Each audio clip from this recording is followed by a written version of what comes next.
So imagine you've just hired this hyperactive, incredibly intelligent, but just completely autonomous guard dog to patrol your business. Okay. And it can run, 100 times faster than you. It never sleeps, and it can open literally every door in the building. That sounds like a nightmare, honestly. Right. You wouldn't just hand it the keys and walk away. You would want a leash. Oh, absolutely. And not just any leash, right? You'd want a leash firmly tied to your specific wrist, so that every time that dog makes a move, it's fundamentally accountable to you. Yeah, because without that physical connection, you don't really have a guard dog. Right. You have a very fast, very capable liability just kind of running through your halls. Exactly. It was basically a massive vulnerability disguised as an asset. And that absolute necessity for a human leash on autonomous systems is exactly what we are unpacking today. Right. Welcome to Talk Tickers. For this deep dive, we are looking at the Q2 2026 earnings call for BioKey International, ticker symbol BKYI. They are a microcap biometric security company, and they're operating in a world where the traditional password is just fundamentally dead. Dead, buried, and currently being exploited by basically every bad actor on the planet. Yeah. Okay, let's unpack this, because to understand why BioKey's current positioning matters, we really have to look at the baseline of enterprise security right now. Yeah, we do. So the standard approach for the last decade has been multi-factor authentication. Right, MFA. Exactly. You type in a password, you get a text message with a 6-digit code, or you use one of those authenticator apps. The dreaded push notification. Right, which has actually led to this crazy phenomenon called MFA fatigue. Oh, I hate that. Yeah, well, hackers have realized they don't even need to break through the firewall anymore. Right. They just need to annoy the human. Yeah. So they steal a password, which is super easy, and then they trigger like 50 push notifications to an employee's phone at 2 in the morning. And eventually the exhausted employee just hits approve. Yeah. Exactly, just to make their phone stop buzzing. They bypass the entire security apparatus by just exploiting human exhaustion. It's wild. It really is. And that sets the stage for why a biometric alternative is gaining so much traction right now. And it brings us directly to BioKey's Q2 numbers. Okay. So this is a microcap company, right? So the absolute numbers are small, but the growth percentages tell a really interesting story. They do. They reported total revenue for the second quarter of, I think it was 1.92 million. Yeah, 1.92. And I mean, in the broader tech sector, that looks like a rounding error. Right. But for BioKey, it represents a solid 13% increase year over year from the 1.7 million they reported in Q2 of 2025. Okay, so growth. Yeah, and you always want to see top line growth. But in the microcap space, the top line is honestly secondary to the burn rate. Because survival is entirely about managing your cash. Exactly. Which makes their net loss, I think, the most critical data point in this entire earnings call. Oh, for sure. They posted a net loss of $577,000 for the quarter, or I think 56 cents per share. Right. And comparing that to the same quarter last year, it's a 51% improvement. Which is huge. Yeah. They went from losing 1.17 million to just over $500,000. So they effectively cut their cash burn in half. And shrinking that net loss is literally the difference between surviving to see your product adopted and having to just aggressively dilute your shareholders to keep the lights on. Right. But to really understand how they managed to cut that loss so dramatically, we have to look at the margin profile. Yes, the margins. This is the metric that requires some serious scrutiny. Mm-hmm. They reported an 87% gross margin for the quarter. Which is crazy. Right, generating 1.7 million in gross profit. Last year, they were at 73%. Yeah. An 87% margin is software unicorn territory. Absolutely. It's what you expect from a massive sauce giant, not really a microcap hardware and software vendor. Right. So we have to separate the sustainable business model from what looks like a very convenient accounting anomaly here. I mean, is it sustainable? Well, anomaly is kind of the perfect word for it. The 87% margin is a hybrid of two things, really. Okay. The first is a legitimate, sustainable strategic shift. They are actively moving away from selling lower margin legacy products. Like the swivel secure line they acquired a few years ago. Exactly. They're moving away from that and pushing their proprietary biometric software solutions. And software scales beautifully. Right. Selling the millionth license cost virtually nothing compared to the first, so the margins naturally expand. And license fee revenue was actually the star of the quarter. Right? Yeah, it surged 53% to 1.2 million. Okay, so that supports the narrative of a successful software transition. It does, but There's a temporary free money scenario that is artificially boosting that 87% number too. Right. I wanted to ask about this. Yeah, it goes all the way back to the pandemic supply chain chaos. Yeah. BioKey had large-scale projects that were indefinitely delayed back then. Okay. They had already purchased the biometric scanners and the hardware for these deployments.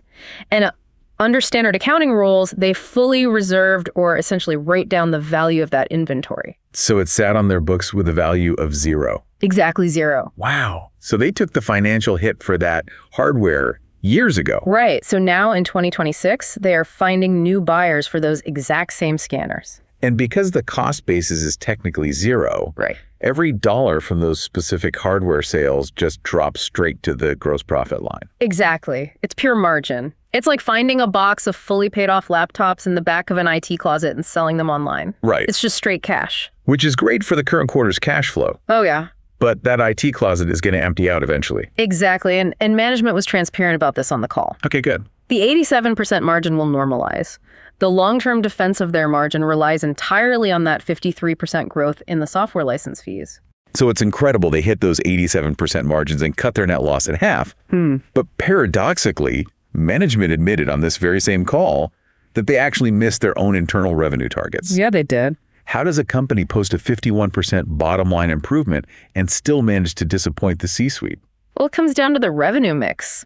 While software licenses soared, hardware revenue actually dropped 19% to $460,000. Okay. And their service and maintenance revenue dropped 28%. Oh, wow. Yeah, and the CEO, Mike Pasquale, he addressed this head on. What do you say?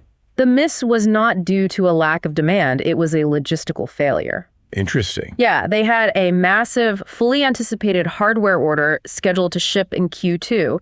And at literally the 11th hour, the deployment logistics got pushed into the second half of 2026. So it's corporate equivalent of a real estate agent having a multi-million-dollar closing scheduled for June 30th. Yes. Right. It's going to make the Q2 board look phenomenal. But the buyer's bank delays the paperwork by like 3 days, pushing the closing to July 3rd. Exactly. So the agent misses their quarterly quota, and their June bank account looks really weak.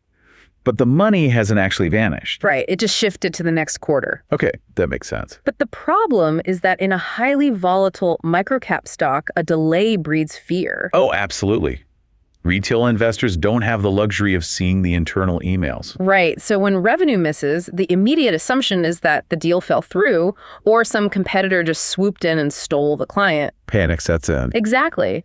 So management had to spend significant time during the Q&A basically reassuring investors that the order is secure and it's strictly a timing issue. And while they wait for that delayed revenue to materialize, they had to perform what honestly amounts to financial open heart surgery over the summer just to keep the company viable. Yeah, they were busy. Let's look at the balance sheet because they executed a series of pretty aggressive survival tactics. Very aggressive. First, they tackled the NASDAQ Q delisting threat. Right. So BioKey's stock price had fallen below the $1 minimum bid price required to stay listed on the NASDAQ Q capital market. Which is a huge red flag for institutions. Huge. Falling onto the over-the-counter pink sheets is often just a death spiral.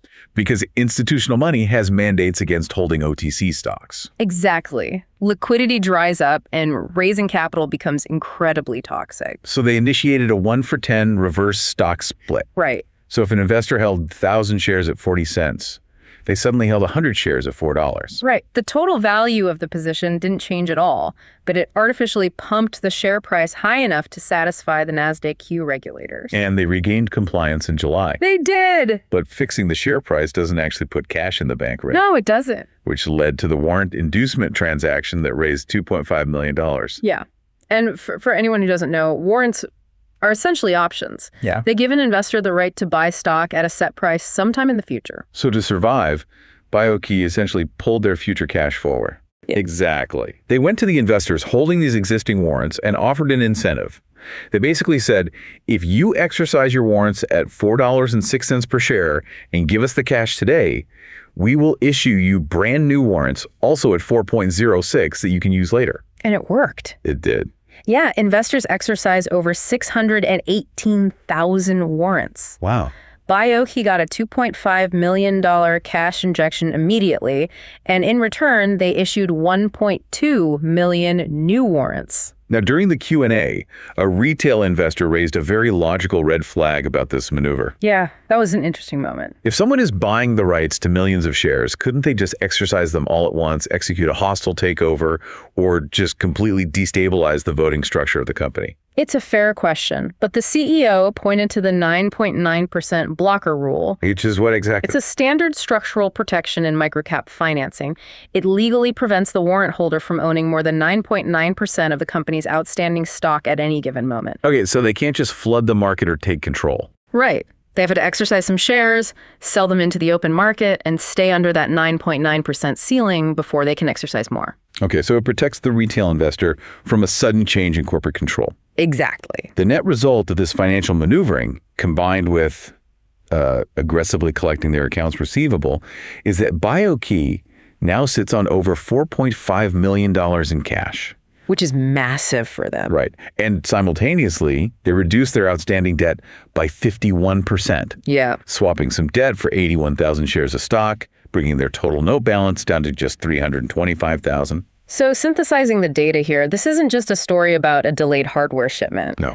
It's really a story of profound stabilization. Yeah. I mean, they navigated a NASDAQ delisting, they wiped out half their debt, secured a $4.5 million runway, and proved they can actually sell high-margin software. Which sets a very solid foundation for what management is projecting next. It does. Because with the balance sheet secure, they made a massive promise on this call.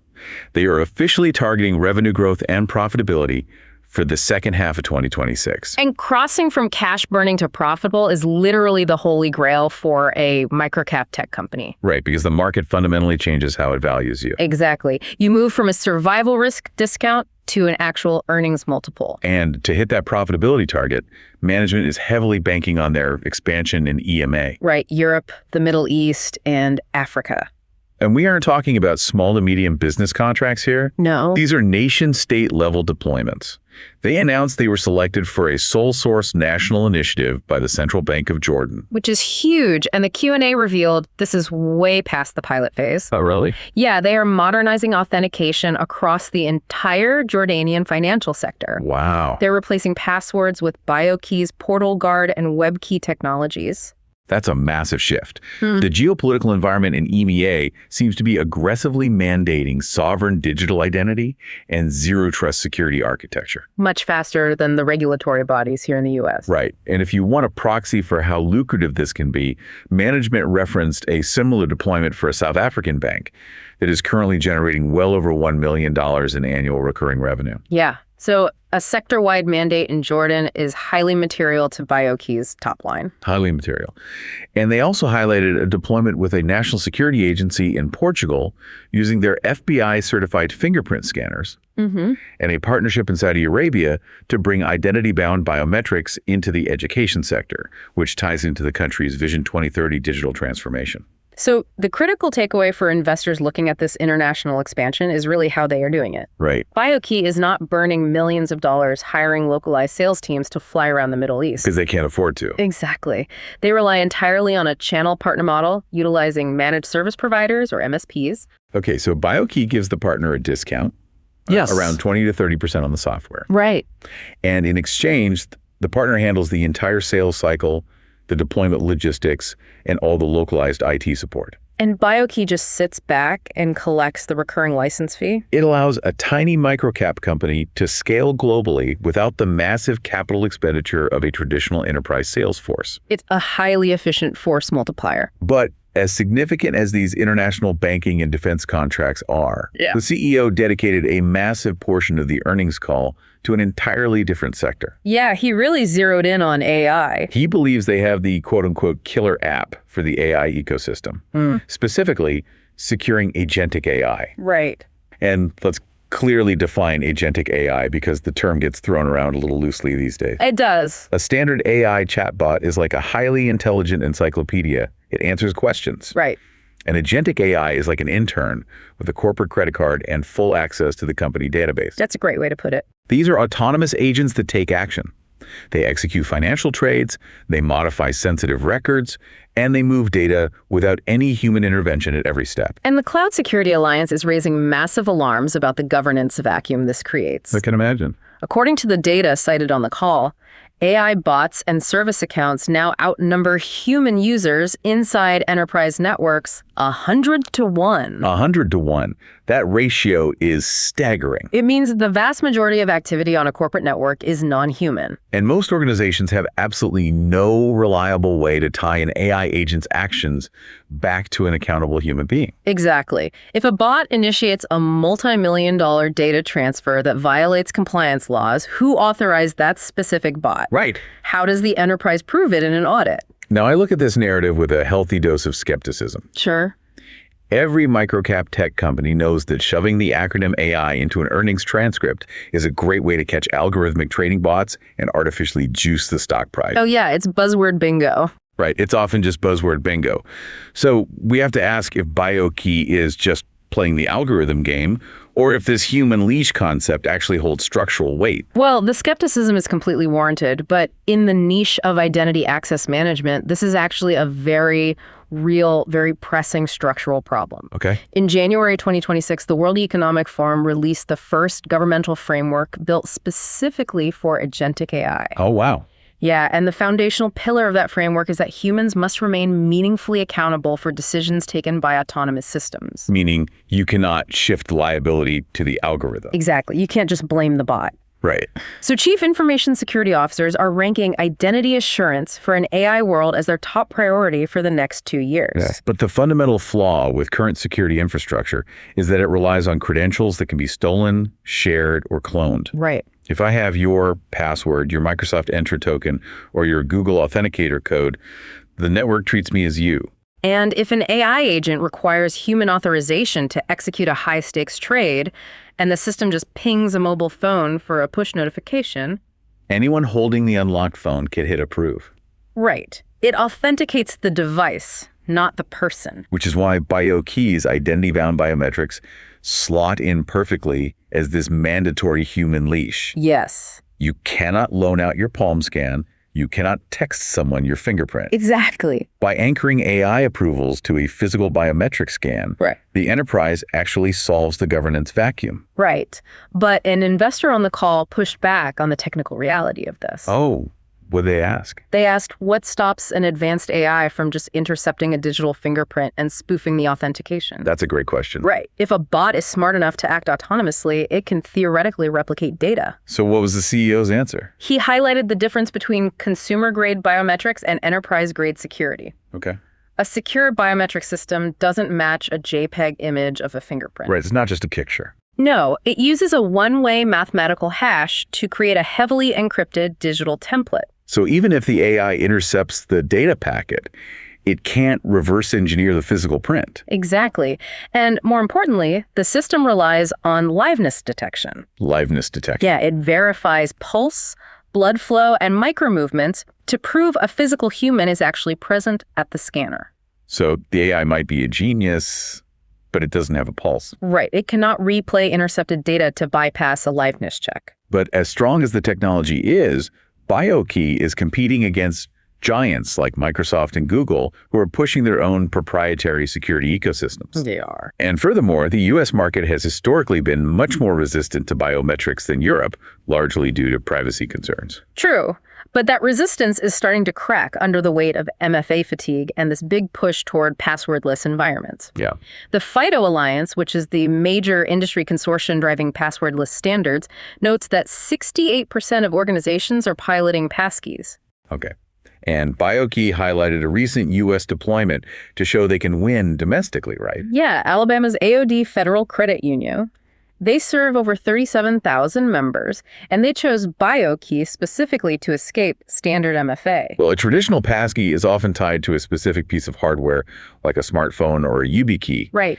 But if you run a call center, employees often aren't allowed to have smartphones on the floor due to data privacy rules. Because they might take pictures of credit card numbers. Exactly. So they can't use an SMS token, but they always have their fingerprint. Right. And BioKey's PortalGuard platform supports 16 different authentication factors, allowing enterprises to use biometric passkeys tied to the person, completely independent of the device. And high-end security officers are actually actively rebelling against vendor lock-in right now. Interesting. Yeah, Microsoft and Google want enterprises fully entrenched in their ecosystems. Of course. But CISOs want independent, flexible platforms like BioKey that can just bolt onto their existing legacy infrastructure. Without requiring a massive ground-up overhaul of their entire network. Exactly. All right, so we've tracked the delayed revenue, the aggressive balance sheet restructuring, the international banking wins, and the push to become the human leash for AI. Yeah, we've covered a lot. Now we have to synthesize this data into actionable takeaways. Okay.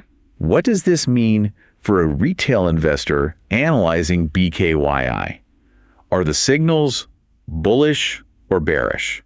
Looking strictly at the data and the macro environment, the read is cautiously bullish. Cautiously bullish. Yeah. I mean, you cannot fake an 87% gross margin. Even with the accounting anomaly factored in. Right. The transition from legacy hardware to a high-margin software model is visibly working. And the balance sheet is honestly the loudest, most comforting signal for me. Oh, for sure. Because the ultimate fear in microcap investing is toxic dilution. The company just endlessly printing shares just to pay the electric bill, which crushes the value of the stock. Right. But with $4.5 million in cash, half their debt erased, and NASDAQ compliance secured, the immediate fear of a dilution death spiral is just off the table. So if you are currently holding the stock, the play is to continue holding, but with strict vigilance. What should they be watching for? The entire investment thesis right now hinges on management's explicit promise of H2 profitability. Right. You have to watch the Q3 earnings closely. Did that delayed hardware shipment actually close? Are the gross margins stabilizing above that 80% mark? Because if they cross into profitability, the market will re-rate the stock based on earnings, not survival. Exactly. And if you are considering buying in, you must respect the execution risk here. Absolutely. The CEO was very candid about the intense volatility in the microcap space right now. He noted that stocks often drop 15% on objectively good news due to low liquidity and algorithmic trading. Yeah, it's a wild ride. The upside hinges entirely on management's ability to translate those memorandums of understanding in Jordan and Portugal into recognized audited revenue. So they have the financial runway, they have the technological narrative, and they have the geopolitical tailwinds. Now, it is a pure test of execution. It really is. You know, as autonomous AI agents begin making high-stakes financial, operational, and data decisions inside every major enterprise on the globe, biometric verification will inevitably become the mandatory standard. Yeah, the World Economic Forum is framing it, and enterprise security officers are already budgeting for it. And the demand for a non-reputable human leash is no longer just a theoretical projection. The governance vacuum is here, and it has to be filled. Absolutely. So I will leave you with a final thought to mull over. The tech behemoths, Microsoft, Google, Amazon, they all see this AI identity crisis looming. They do. Will a scrappy, independent microcap like BioKey actually manage to become the global standard bearer for this biometric human leash? Or, with a clean balance sheet, expanding software margins, and proprietary technology, are they simply building themselves into the perfect bite-sized acquisition target for a trillion-dollar company that just wants to own the AI security ecosystem outright? It is the ultimate endgame question for literally any successful tech microcap. It really is. Keep digging into the data, keep questioning the narrative, and we'll catch you on the next deep dive.